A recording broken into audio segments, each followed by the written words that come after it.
Picture a white sandy beach with light waves rolling in, the yellow sunset just above the water, and animals around you wouldn't typically see here in the United States. This pretty much describes Panama. Listen along with me and you'll learn many other interesting facts about this beautiful country. If you're going to Panama, you might want to skip the pants and the sweatshirt, because in a recently published World Encyclopedia article, the average temperature there is 61 to 81 degrees Fahrenheit year-round. This tropical climate brings a lot of tropical animals in that you wouldn't see here in the United States. Now, I definitely wouldn't run into like a bird-eating spider or anything like that, but the same article talks about how there are other animals there like antelopes and these really cool little cats called ocelots. They're like mini cheetahs. Now, the animals might like the humidity, but when it comes to working in the heat, it's a little harder for humans, and the citizens of Panama work hard every day to keep their economy going.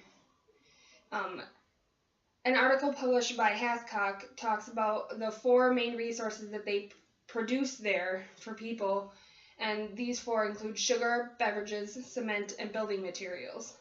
In addition to the things they produce, they also export a lot of natural resources such as steel waste, iron, wood, and fruit.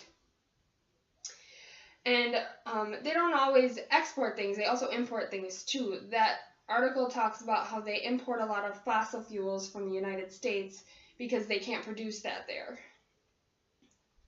And whether it's importing or exporting, a lot of the trade that goes on takes place at the Panama Canal. The Panama Canal connects 2 big oceans, so it's a really busy way for transporting of goods to go on. In fact, Hathcock's article talks about how in 2016 they actually recently completed an expansion of the Panama Canal that was $2.5 billion to complete. And in conclusion, Panama has worked really hard to keep its economy going, and its animals might like the heat, but it's a little challenging when it comes to that. And actually, Hathcock says that Panama is it's actually the smallest country population-wise of any Latin American country in the whole world, which says a lot considering how much trade goes on there and how good their economy is actually doing. Makes you take a step back and think about the world through different eyes.